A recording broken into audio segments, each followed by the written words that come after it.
Assalamualaikum warahmatullahi wabarakatuh. Selamat siang. Berjumpa lagi dengan saya Henry di channel Henry Arifuddin. Channel yang membahas tentang konstruksi dan industri rekayasa.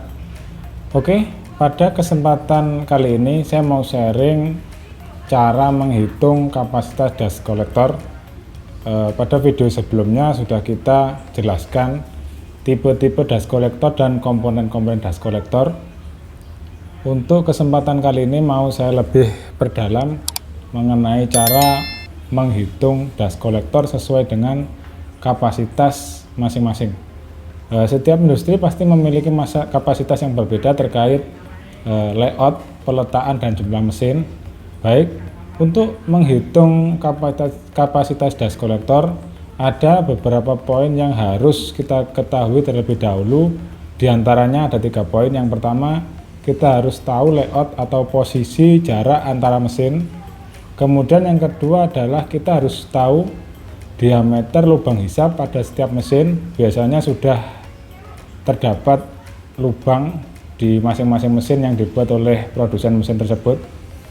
Kemudian yang ketiga, kita juga harus tahu posisi dust collector yang mau ditempatkan. Jadi bisa di dalam gudang, di gedung, bisa juga di luar gedung sesuai dengan kondisi industri setempat.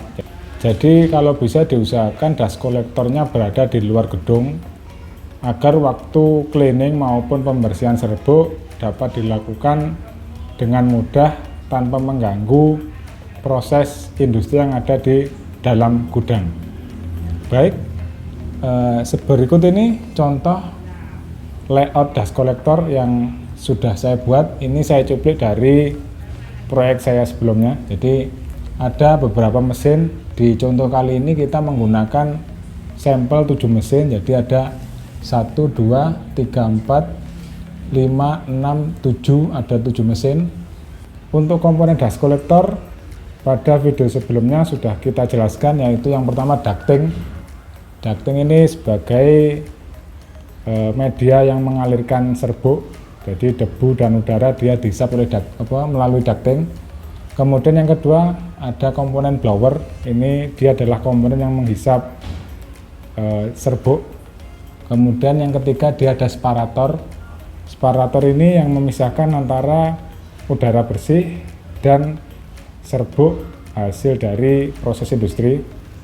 Kemudian ini silo, biasanya satu paket sama separator. Jadi separatornya ada model siklon, ada yang model filter yang video sebelumnya sudah saya jelaskan tipe-tipe dan kegunaannya masing-masing.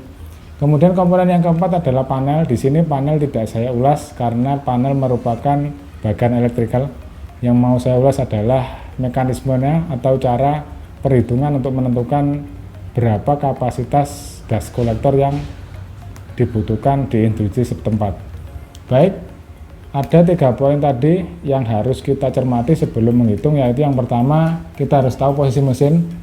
Jadi ini ada posisi mesin dan jarak-jaraknya harus detail. Paling tidak kita harus tahu berapa meter lari ductingnya untuk menentukan static pressure di kemudian. Kemudian yang kedua adalah diameter lubang. Ini sudah saya kasih tanda masing-masing lubangnya.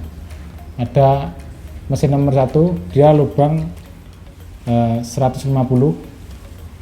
Kemudian mesin nomor 2 juga 150 mili diameternya. Mesin nomor 3 diameter 100. Mesin nomor 4 diameter 125. Kemudian mesin nomor 5 225. Kemudian mesin nomor 6 225 juga. Kemudian mesin nomor 7 diameter 225 juga.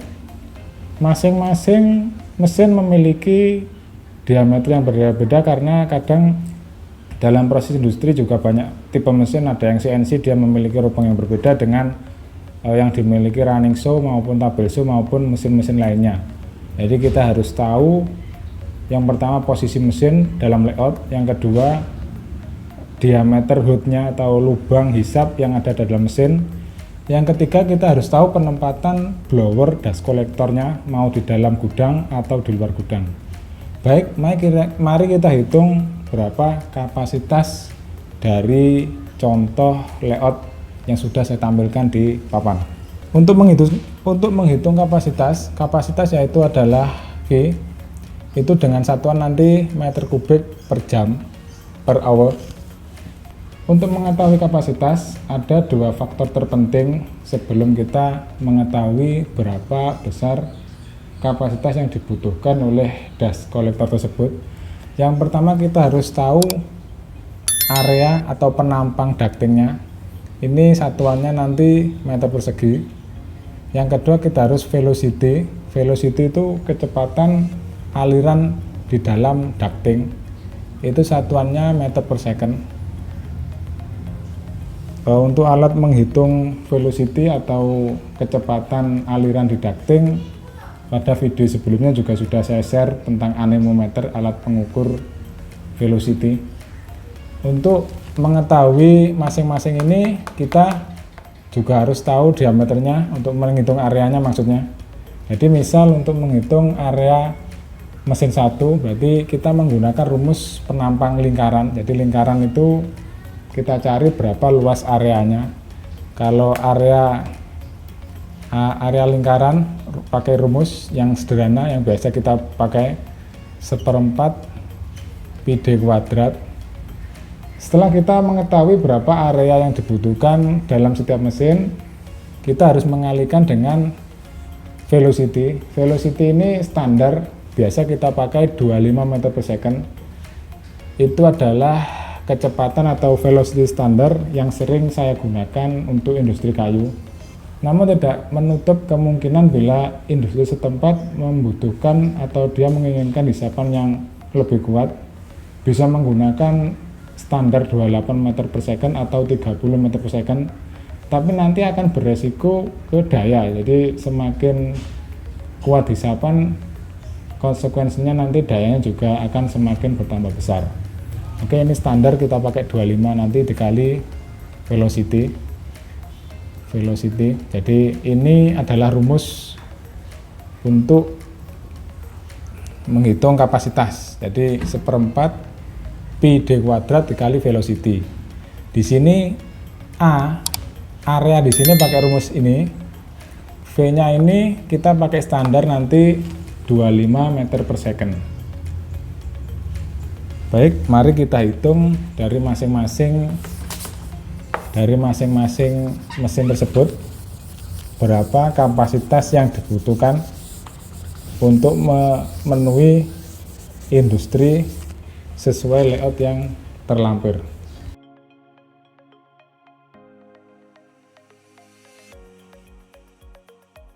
Oke, setelah kita mengetahui 3 poin tersebut, mulai posisi mesin pada layout sesuai ada jaraknya, kemudian lubang masing-masing mesin, kemudian posisi dust collector.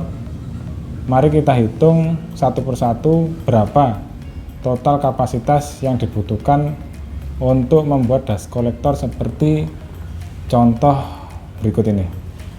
Oke, mari kita hitung mulai dari mesin nomor 1 dengan rumus yang tadi, V sama dengan area dikali velocity, kecepatan. Untuk areanya tadi sudah tahu kita rumusnya, jadi sama dengan 1/4 kali pi kali d kuadrat dikali kecepatan 25 tadi standarnya. Oke, yang mesin pertama sekarang itu berarti kita harus hitung, bisa pakai kalkulator atau pakai kalkulator di HP. Kita hitung dari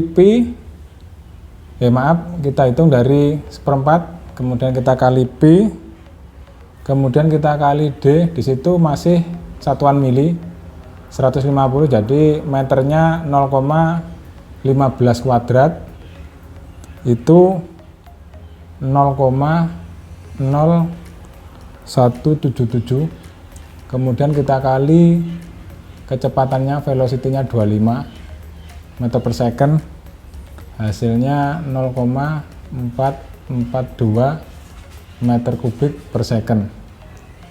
Jadi ini kapasitas yang dibutuhkan dalam satu mesin atau mesin satu ini. Kemudian kita harus menjumlahnya semua mesin 1 sampai 7. Jadi kita hitung sekalian yang mesin nomor 2.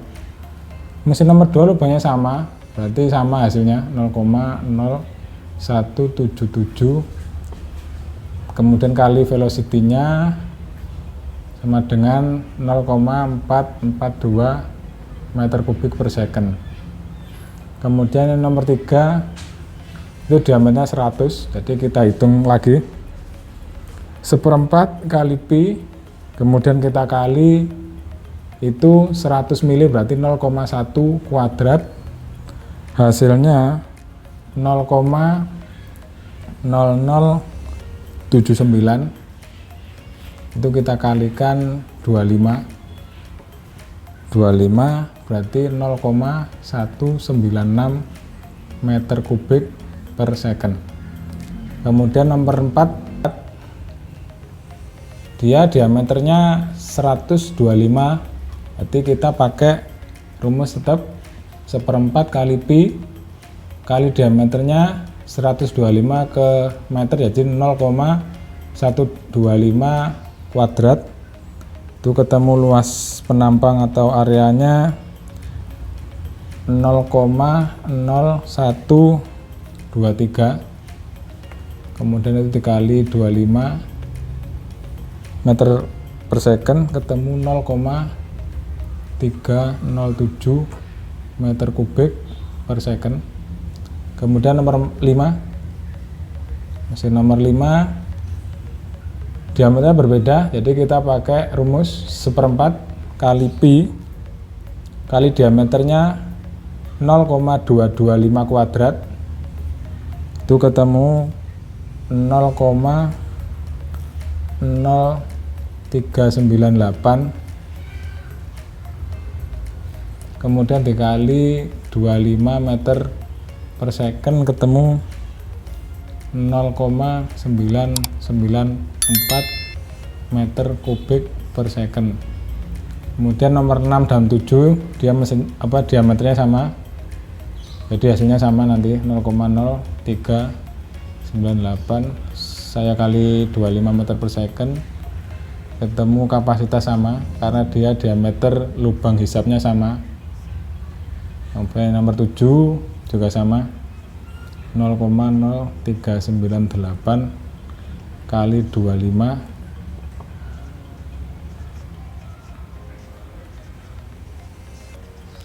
Nah, setelah kita mengetahui semua kebutuhan kapasitas pada masing-masing mesin, ini harus kita total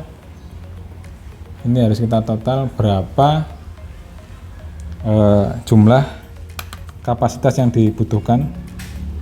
Mari kita hitung dari ini kita jumlah semua, 0,442 ditambah 0,442, kemudian ditambah 0,196 ditambah 0,307 ditambah 0,994 ditambah 0,994 ditambah 0,994,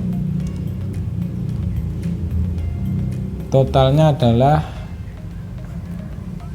4,369 meter kubik per second.